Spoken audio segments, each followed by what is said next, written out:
What up? Welcome back to Cool Kid TCG. Have a matchup today of blue Buggy versus green Jinbe. I believe we won the dice roll. We're going first. But yeah, I played my good friend Denko Sucka. He's made some really funny videos. There's a Chopper video and there's a Jinbe video out now. They're both very funny and also very informative on how to play the deck. So I definitely recommend you go check those out. Again, super funny videos. I don't know how this matchup goes. I haven't played it before. I know some of the new. I know Jinbe got a lot of. Well, Jinbe's a new leader, but I know a lot of the new. There's a lot of new like green cards or Fishman cards that like rest and you can swing into active characters or maybe not or grant character rush. So we're gonna tap one for a cross guild searcher. Thinking about what to grab here. We have a Croc and Mihawk. We don't have a good thing to play off of it, so I'm gonna grab this Buggy. Just in case, so we have a good 4. Maybe we could just play that down and then eventually turn that into a Mihawk. He's going to tap 1 for a Kami Searcher.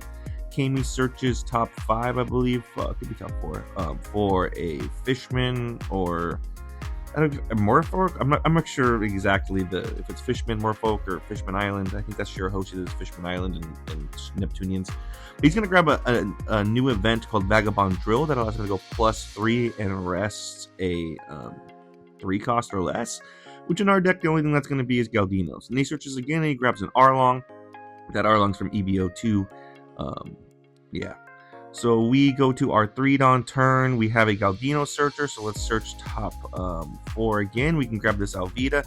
Now we have a good play. This is the ideal play we play off of the Croc and Mihawk, so let's just swing 7 life. And he's going to tap 1 for Vagabond Drill, go +3, and then rest that Galdino. He swings the Kami into the Galino. By the way, Jinbe's effect is at the end of his turn, he can restand a Fishman and a Dawn. So he's always going to have 1 Dawn. He's going to swing 5 life here. We're going to give him a 1K. We give him the Buggy. Now he's going to swing 6 life, and we'll take no trigger. We draw the promo Buggy. He restands. We can't restand anything, actually, because I think Kami's a merfolk. We're going to swing 5 life. He gives us a 1K. Now we're going to leader ability. Thinking about what to do off the leader ability, because we have promo Buggy Mihawk we could play, but the best ideal play is Croc and Mihawk into Alvida. So thinking about what to pitch. Ultimately going to decide probably, we're going to pitch a 2K. Like our hand how it is, play Croc and Mihawk, draw 2, trash 1. We'll trash one of the Alvidas, draw 3, trash 2. We can pitch the Buggy and the Mihawk we draw, because we already have a Mihawk and we're not going to use that Buggy anymore. So we got our play for next turn. We could promo Buggy into Mihawk. He's going to tap 3 for an Arlong. That Arlong makes it so a 5 cost or less can't be rested. So that Alvida can attack basically next turn. He swings 6 life and we take. Now he's going to tap another 3 for a Tashigi. The Tashigi card's an annoying card, kind of like can stop us from removing stuff, because he can, every time we go to remove a green card, you can just rest it rather than let it be removed. We're going to swing 5 life. He takes. We're going to swing 7 life now with the Croc and Mihawk. He's going to do another Vagabond Drill, +3. And now we're just going to hard cast Promo Buggy into Mihawk, draw 2, trash 1. I'm going to trash the pudding. We don't need it, I don't think. And we're set for next turn. We can Buggy, but if we do Buggy, we have to be either 1 Buggy to the Tashigi or 2 Buggy something and swing into the Tashigi, which essentially is kind of the same thing in this particular instance.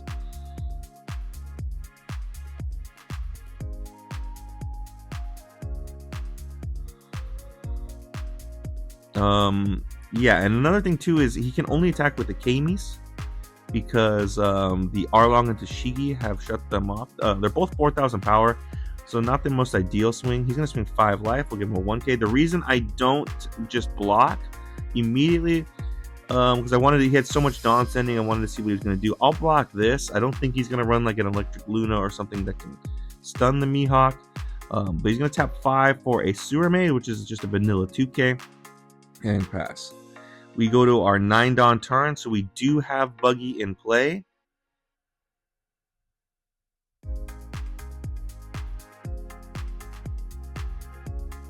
We're gonna have to buggy the Tashigi though. So we tap 5. We're gonna pitch the Alvida, and we're gonna just buggy away that Tashigi, so it's gone. If we were to buggy something else away, he could just rest at Tashigi, and it's just gonna take an extra swing. Because now we're gonna start swinging 7s, 7 life with the leader, 7 life with Alvida, and then 7 with Croc and Mihawk. We'll keep the blocker standing. He's just asking, can Alvida attack because it's just a 4 cost? And I'm like, well, she gains the additional cost. Synergy. Yeah, so we swing the 7. He still has a standing Dawn, and he's shown he runs a lot of +3 events, like Vagabond Drill. There's also the Elephant Gatling Gun, I think is what it is. Gum Gatling. We're going to swing 7 again. And he's going to give 2k, 1k. And we pass. We keep the Mihawk. So now we're in a good spot. Again, the only thing he can swing next turn on... Well, he can swing the Kamis. But at that point, like, that's a big Dawn investment. So I'm okay with him swinging the Kamis. The only thing he can swing is the Surame. But he's at 10 Dawn. So it's at the point now where he can start playing some boss monsters if he has them in his hand.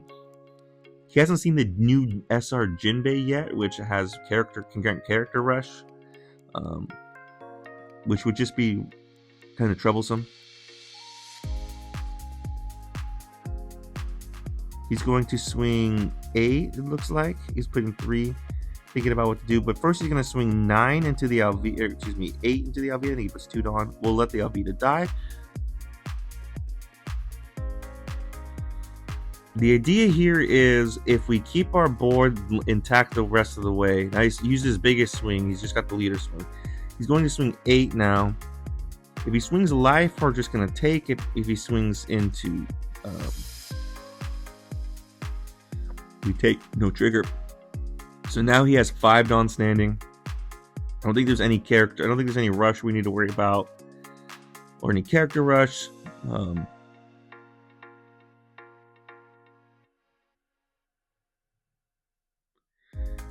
He taps 2 for a Hammond blocker.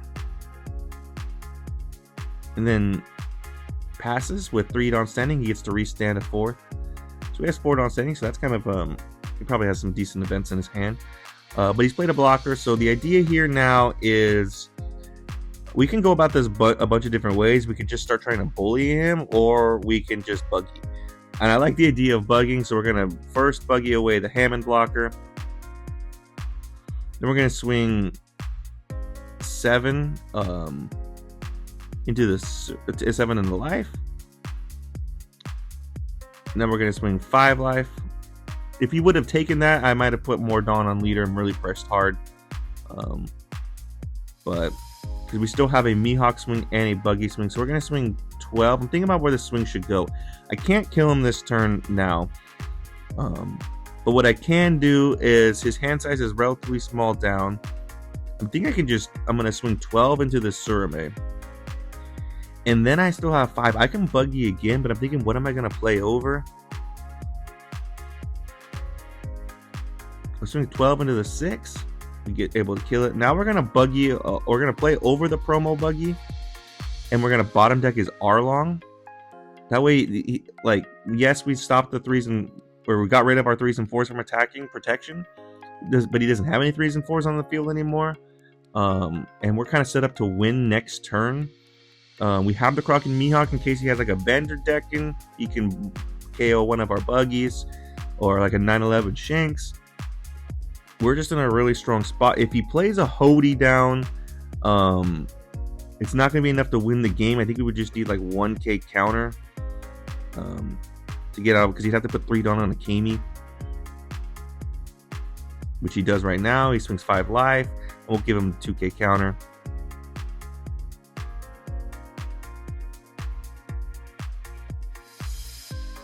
Yeah, so now he has 7 Dawn. He swings 7 life. We'll take this one. Trigger. We get to look at top 4 for a cross guild. And let's add a 2k to hand. Now he has 6 Dawn. He's going to swing it all on the Kami. We're going to block 2k. And then he restands that Kami at the end of his turn. So now we get to, he doesn't get to restand it down because it's all attached. Now we can just, we're going to swing out 12, 12, 12. That Kraken Mihawk should be active. We swing, oh, we swing the 7, they give 2k, 1k. Now we're going to swing 12. No trigger, 12. No trigger, 12. And we got it.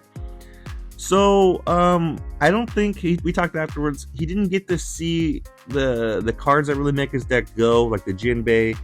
He has some other boss monsters in there, I think, like Hody. He didn't get to see, so unfortunate for him, they didn't get to draw as well. And then we buggy the hell out of him, so that was pretty cool. But yeah, we could have pressed a little bit harder, but decided to play it a little bit safer and just establish more buggies, because that's always a good move to establish more buggies. But shout out to my opponent. Again, this was a fun game. And be sure to check out his videos. Let me know in the comments anything else I could have done differently. Really appreciate you guys, and see you next time.